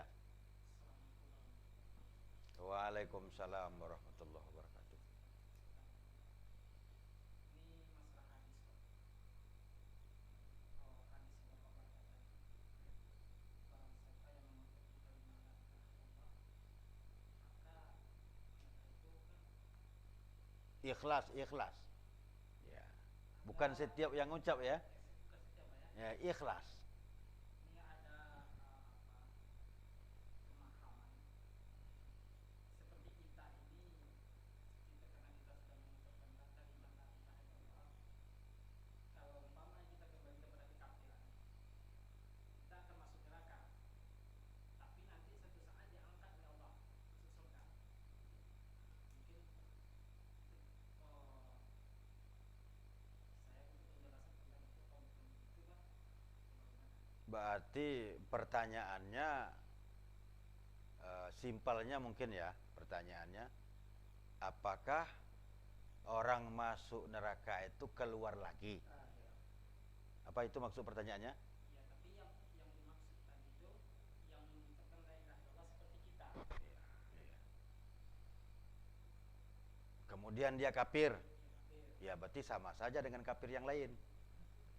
Ya kan? Ya. Iya, jadi berarti kesimpulannya apakah setiap orang yang masuk neraka itu akan keluar lagi? Kan itu pertanyaannya? Iya. Kalau melihat keterangan-keterangan di dalam Al-Quran dan keterangan-keterangan dalam hadis, ini perlu untuk kita pahami dan hayati dengan sesungguhnya. Orang-orang yang masuk surga, orang-orang yang dinyatakan Allah masuk neraka, itu orang kafir. Dan tidak ada orang yang tidak kafir yang masuk neraka. Iya. Jadi orang-orang kafir masuk neraka. Dan Allah menyebutkan orang-orang yang masuk neraka tidak bisa keluar walaupun minta keluar. Namun timbul pertanyaan, kan begitu? Dan saya sudah pernah ditanya oleh seseorang, dan tidak perlu saya sebutkan orangnya, dia cukup akrab dengan saya, bukan jamaah. Bagaimana pandangan Ustadz tentang ayat dan hadis? Menurut hadis orang kekal dalam neraka, tapi menurut hadis ada yang keluar dari neraka. Nah, saya pun belum mau jawab. Ya, saya pun belum mau menjawab. Yang saya tidak mau jawab, yang di dalam hadis ada orang yang nanti masuk neraka kemudian keluar lagi. Kenapa saya tidak mau jawab? Karena saya belum hafal Quran. Ini terusan saja Pak ya. Saya belum hafal. Ya, entah pun ada ayat lain yang mengecualikan. Saya belum ketemu ayatnya karena saya tidak hafal Quran 30 30 juz. Namun saya yakin yang dinyatakan Allah dalam Quran itu kekal, saya meyakini orang masuk neraka seperti yang disebut ayat itu kekal dan tidak boleh dipungkiri. Dan saya tidak membantah ada hadis yang menyatakan orang nanti akan keluar dari neraka. Saya tidak membantahnya. Karena saya belum hafal Quran 30 juz. Jadi barangkali kita bisa ngambil kesimpulan. Iya. Dan saya tidak meragukan apa yang dinyatakan Allah dalam Quran, bahwa orang yang masuk neraka menurut semua ayat-ayat kekal dalam neraka. Apakah termasuk orang yang disebut dalam hadis? Wallahu alam. Karena ayat lain saya tidak hafal. Ya gitu. Yang hafal kan baru berapa ratus ayat, Pak ya. Baru berapa ratus ayat. Hanya sekian ratus ayat yang kita baru hafal. Jadi oleh karena itu jawabannya, saya tidak meragukan tentang ayat-ayat yang menyatakan orang yang masuk neraka kekal dalam neraka. Dan saya tidak membantah hadis-hadis yang menyatakan ada orang nanti bakal masuk surga setelah direndam dalam neraka. Sebabnya karena saya tidak hafal Quran 30 juz. Jangan-jangan nanti ada ketemu ayat, Pak, yang menyatakan ada yang keluar. Kan susah itu. Ya. Dapat cerita itu, Pak, Iya. dari Quran, tapi itu pendapat daripada pengikut Kristen, bahwa kami tidak akan disiksa di neraka selama-lamanya. Kemudian Allah bantah, apakah kamu sudah menerima janji dari Allah? Ya, itu Bahwa kan kamu ya. akan dikeluarkan. Ada bantahan Ya, itu kan sudah jelas tadi. dengan Yesus. Iya. Berarti yang dinyatakan orang kafir masuk neraka tidak keluar. Sekalipun ada permintaan mau keluar. Sekalipun ada keyakinan mau keluar. Cuma apakah termasuk yang dinyatakan dalam hadis? Saya tidak tahu. Karena saya belum hafal Quran 30 juz. Nah, ini supaya kita bisa paham, Pak ya. Salah-salah nanti bisa jadi ingkar sunnah. Ya kan? Ya, itu. Apakah yang dimaksud dalam hadis itu sama dengan yang dalam ayat tadi? Ya, jelas tidak. Karena ayat menyatakan orang yang masuk neraka kemudian ada dalam hadis. Apakah hadis ini bukan orang itu? Nah, itu. Maka kita tunggu aja, hafal dulu Quran 30 juz. Kalau udah 30 juz ketemu, tidak ada sinyal sedikit pun, berarti ini hadis bertentangan dengan Quran, tidak perlu dipakai. Syarat hadis sahih jangan berlawanan dengan Quran. Tapi kan kita kan belum hafal Qurannya. Bagaimana mau bilang hadisnya berlawanan? Qurannya belum hafal sebelumnya. Nah, ya, sudah ada kesimpulannya. Iya. Ayat-ayat yang menyatakan orang kafir masuk neraka itu kekal, tidak boleh diragukan. Cuma orang yang keluar dari neraka masuk surga lagi yang dinyatakan oleh hadis, apakah sama dengan orang yang kafir masuk neraka itu? Jelas tidak sama. Kalau sama kan tidak keluar. Berarti hadis ini tidak sama pengertiannya dengan ayat. Nah, maka kita belum bisa menyebutnya hadis ini berlawanan dengan ayat. Kecuali kita sudah menghafal ayat yang 6.600 sekian itu, tidak ada satu sinyal pun yang menyatakan orang yang masuk neraka keluar. Berarti ini hadis ditolak. Berarti ini hadis harus ditolak. Berarti hadis bukan sabda Nabi Muhammad. Sekalipun riwayat Bukhari dan Muslim. Kalau sudah 30 juz ayatnya kita sudah tahu. Tidak ada sedikit pun nih yang mirip dengan hadis itu kan tafsir. Hadis itu kan tafsir Quran. Tidak ada sinyal pun sedikit pun setelah 30 juz kita hafal bahwa hadis ini mentafsirkan salah satu ayat pun. Tidak ada. Maka ini hadis bukan sabda Nabi. Sebelum hafal Quran jangan nyatakan dulu. Itu berlawanan dengan Nah, tuh. Nanti ingkar sunnah, Pak.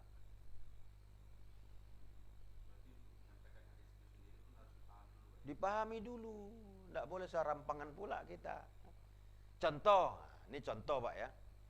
Dalam Quran dinyatakan orang berdosa menanggung sendiri dosanya dan tidak bisa ditanggung oleh orang lain. Dalam hadis dinyatakan orang meratap, orang mati akan tersisa karena ratapan. Ini hadis tidak sahih karena langsung berlawanan dengan Quran. Itu konten tuh Pak. Yang meratap yang hidup, yang disiksa yang mati gara-gara ratapan orang hidup. Berarti yang salah yang hidup, yang dihukum yang mati. Nah, itu berlawanan. Al-Quran sudah menjelaskan wala taziru waziratun wizra ukhra. Nah, dan itu tidak boleh diragukan. Nah, itu tegas dia.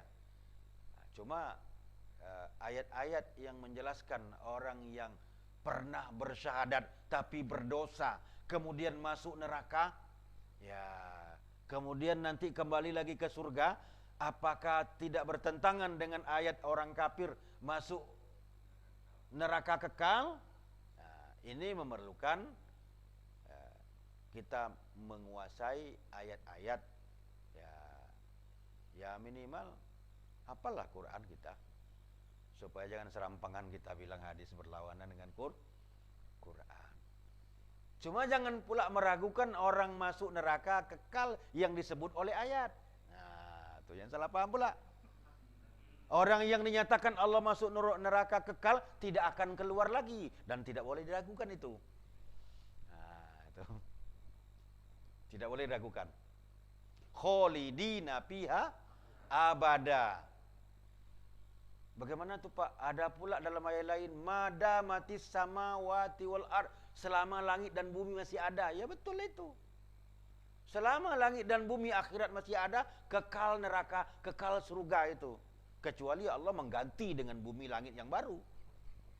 Iya, enggak masalah itu, enggak ada kesulitannya itu. Surga neraka kekal.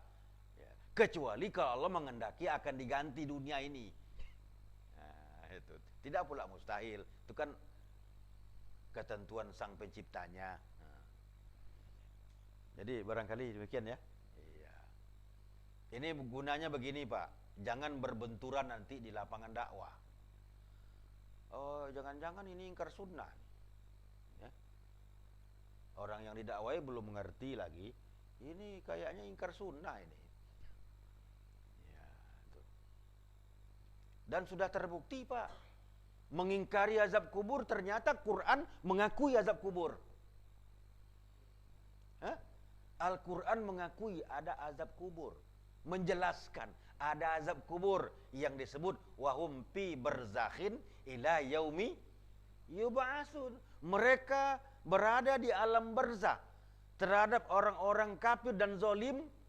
Kalla taraktu kalla. Ya Allah, bagaimana kalau kami kembali lagi ke dunia, kami menyesal, kami akan berbuat baik. Kapan dia nyesal? Di alam barzakh. Gak bisa lagi. Orang mukmin mendapat nikmat di alam barzakh. Orang kafir menderita di alam barzakh. Dan kita terlanjur mengingkari azab kubur, menyatakan hadis bertentangan dengan Quran, hanya gara-gara sepotong ayat. Man ba'asana mim marqadina. Siapa pula yang membangunkan kami dari tempat tidur? Kalau begitu orang mati tidur dong. Ya, kalau tidur ada siksaan enggak? Enggak. Kapan dia terbangun dari tempat tidurnya? Setelah tiupan sangkakala kiamat, maka dia tertidur sampai hari berbangkit. Yaumul ba'si, ditiup sangkakala, dia terbangun. Ya, dia terbangun. Maka dia kaget. Sejak kapan dia tertidur? Sejak terjadi hari kiamat. Sebelum kiamat terjadi, dia disiksa oleh Allah di alam barzakh. Dia disiksa. Kenapa? penyiksaan itu di alam barzah. Kalau kiamat terjadi, ada lagi tidak barzahnya? Tidak ada lagi barzah. Tinggal menunggu hari berbangkit. Di saat hari berbangkit itulah dia kaget mendengarkan tiupan serine sangkakala itu. Mamba'asana mim marqadina. Siapa pula yang membangunkan kami ini? Ya, karena tadinya dia kan kafir, tidak percaya hari berbangkit. Sekarang bangkit. Nah, itu. Kemudian dia buat kesimpulan. Nah, itu azab kubur tak ada. Orang tidur kok. Tambah lagi lagu Ebik Giade kan? Kan? Apa bunyinya? Tidur panjang. Ya. Mati itu tidur panjang. Tambah lagi pakai rokyu. Mana rokyunya? Kalau begitu Allah tidak adil dong. Kalau ada azab kubur, itu orang yang mati duluan lama azab kuburnya. Orang yang mati terakhir sedikit azab kuburnya.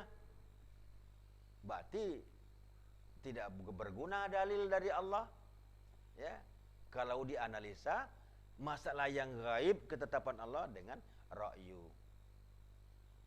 Jadi kalau kita nggak rela yang lama mati dihukum lama, terus kata Allah kamu mau apa?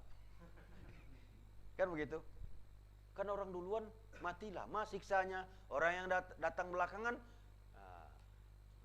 sebentar siksanya. Kalau begitu Allah tidak adil dong.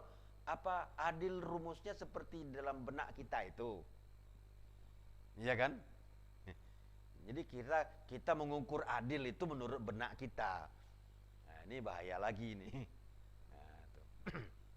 Nah, ini yang saya khawatirkan. Ya. Maka sementara yang begitu, ya kita tidak meragukan ayat-ayat yang menyatakan orang yang masuk neraka menurut ayat itu kekal.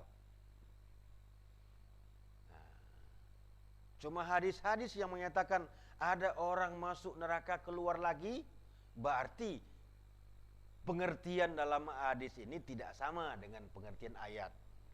Cuma apakah ada ayat lain yang bertentangan dengan ini, kita belum tahu. Nah, ini. Dan ini prinsip ulama salaf, Pak, ya. Ulama salaf. Prinsip ulama salaf. Tidak langsung membuat kesimpulan kalau barang belum kita tahu sesungguh. Saya tertarik dengan tulisan Syekh Muhammad bin Abdul Wahab itu. Tidak halal bagi seseorang, la yahillu li ahadin ayyakula 'alallah bila ilmin. Tidak halal bagi seorang untuk berkata atas nama Allah tanpa ilmu dalil yang jelas. Nah, itu. Maksudnya wala takfu ma laisa laka bihi ilmu. Jadi itu sifat ikhtiyat, Pak, keberhati-hatian kita. Jadi jangan diponis dulu ya hadisnya. Ya, itu. Di tempat lain itu banyak orang yang didakwai setelah benturan tentang memponis hadis azab kubur itu tidak sah, langsung berhenti, tak ngaji lagi. Tak ngaji lagi gara-gara itu. Ini aliran sesat ini. Yang aneh-aneh aja pahamnya. Hadis ada sahih dia bilang tak sahih. Nah, ini jadi kacau. Nah, jadi demikian, Pak, ya. Iya. Supaya kita nih lebih ihtiyat, berhati-hati.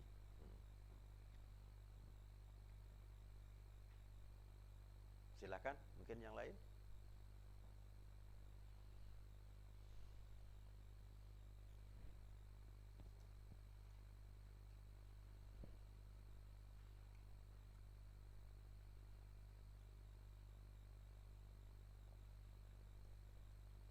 Ya kalau tidak ada ditutup deh. Lagi Pak, ada pertanyaan dari lapangan banyak yang saya saksikan. Masalah fala tuti'il kafir.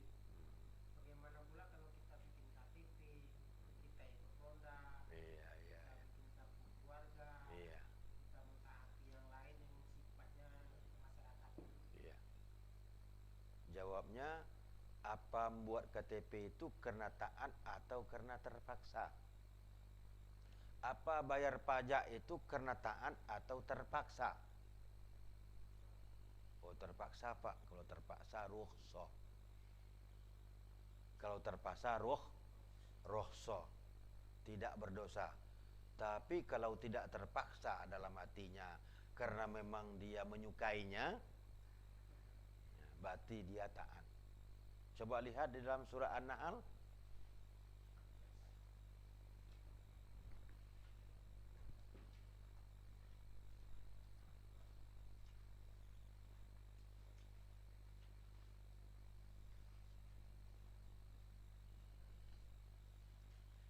Saya ini bayar pajak kan karena setia dengan pajak. Nah, itu taat namanya.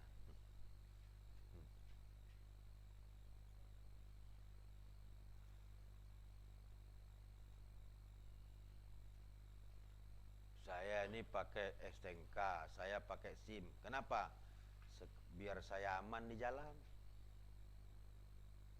Berarti untuk keselamatan, bukan karena kesetiaan. Kalau sempat ndak diminta, enggak ditangkap, ya mungkin ndak dibayar pajaknya, no problem. Enggak diganggunya. Saya itu udah hampir 4 bulan itu terlambat bayar pajak. Ditunggu ditilang. Ada ketemu ayatnya?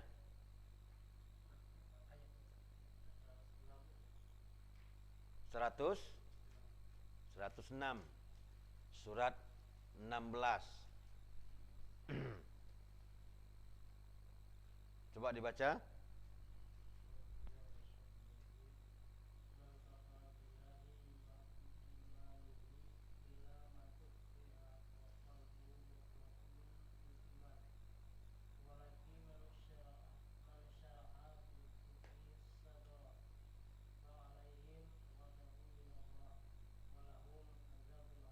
Ya, kuncinya itu.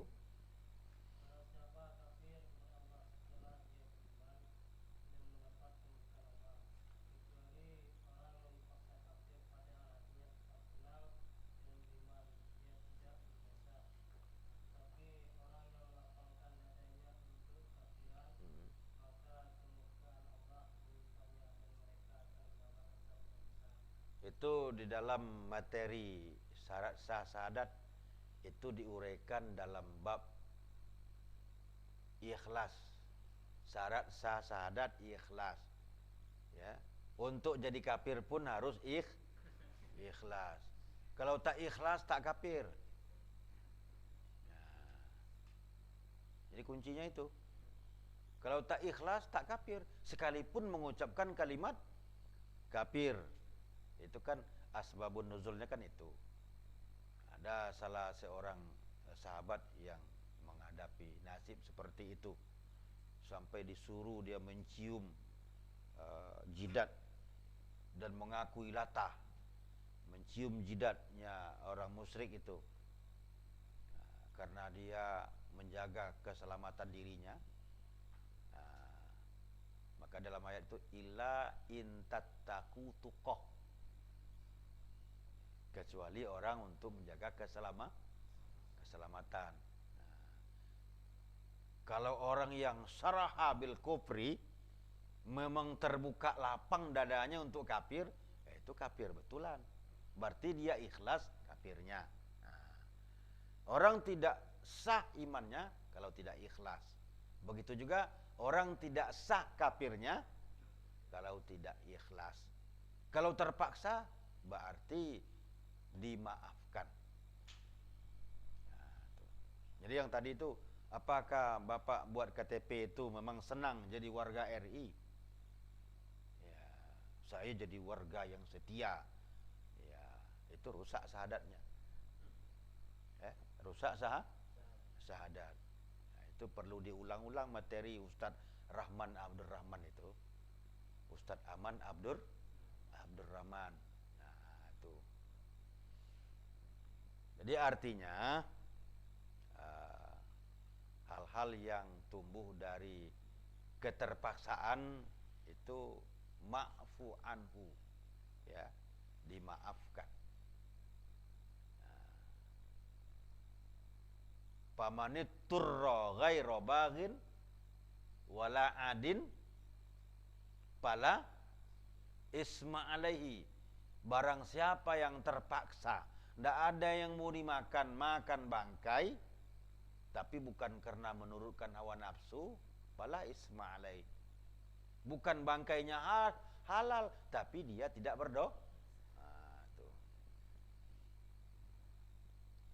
Jadi dalam kaidah para ulama membuat definisi kaidah usul, ad-daruratu tubihul mahzurat.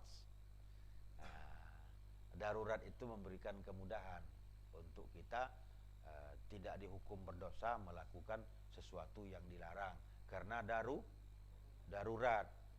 Makanya kemarin ada yang bertanya dengan saya, Pak, bagaimana hukumnya kredit?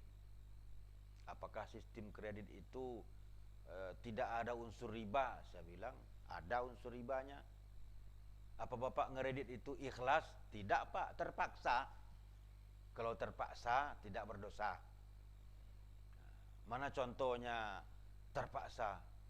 Mau punya motor, beli uang kontan tak punya duit, kecuali dengan kredit. Nah, kalau beli kontan kan tidak ada unsur ribanya. Tidak ada unsur ribanya di situ. Nah, ini kredit dia. Jadi kalau terpaksa dia berbuat juga, fala isma alaihi, maka dia tidak berdosa. Iya. Tapi kalau memang hobinya main kredit, itu lain lagi ceritanya. Ya, hobi dia. Jadi segala sesuatu yang terpaksa dimaafkan Allah. Jadi yang tahu siapa yang memaksa kita dan terpaksa kita sendirilah. Apa betul terpaksa atau memang gimana? Ya, sengaja memaksakan diri. Contoh saya bilang, saya kredit rumah. Ya, karena mau beli kontan tak punya uang. Tak punya uang beli kontan. Ya. Sedangkan kita nyewa rumah. Apa seumur hidup sewa rumah kita? Itu bisa berkelahi tiap tahun Pak, diusir orang. Dan saya pernah hampir mukul yang punya rumah itu. Ya, belum timingnya minggu kita mau berangkat, dia sudah dimasukkannya barangnya ke rumah kita. Hampir saya pukul dia. Datang darah mudanya itu. Ya, itu. Kita masih di rumahnya, belum habis lagi hari di rumahnya itu, barangnya udah pada masuk itu, ngusir kita. Nah, itu. Jadi saya bilang kan, ya kita pinjamlah duit, kita ansur nanti supaya kita punya rumah. Nah, itu namanya turroh, mau beli kontan tak punya duit. Nah, punya rumah hukumnya wajib Pak, punya rumah itu. Makanya seorang suami yang mampu buat rumah tidak dibuatkannya istrinya rumah, dia berdosa ya. Makanya kalau seorang meninggal hanya meninggalkan sebiji rumah, itu tidak boleh diteparaid. Itu milik istri, nafkah suami terhadap. Kalau cuma meninggalkan hanya sebiji rumah, itu nafkah suami terhadap. Jangan dianggap sepele masalah rumah. Itu yang tinggal rumah sebiji berebut pula itu. Nah, itu kan nafkah suaminya terhadap istrinya. Jadi yang begitu tadi ya.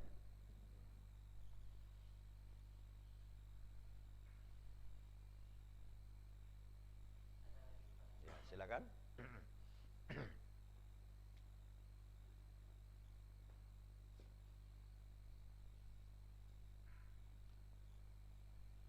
Ya, cukup kan ya. Demikianlah acara kita malam ini. Insya Allah acara ini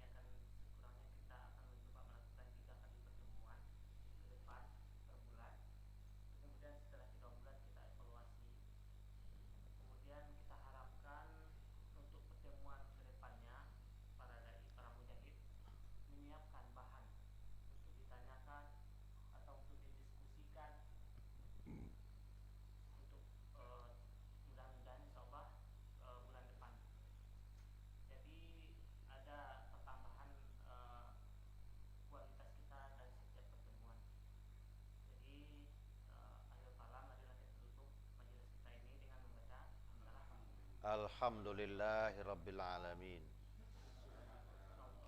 Rabbana wa bihamdika asyhadu an la ilaha illa anta astaghfiruka wa atubu ilaik. Wassalamualaikum warahmatullahi wabarakatuh. Waalaikumsalam warahmatullahi wabarakatuh. Aduh, kambuh kaki saya nih. Aduh.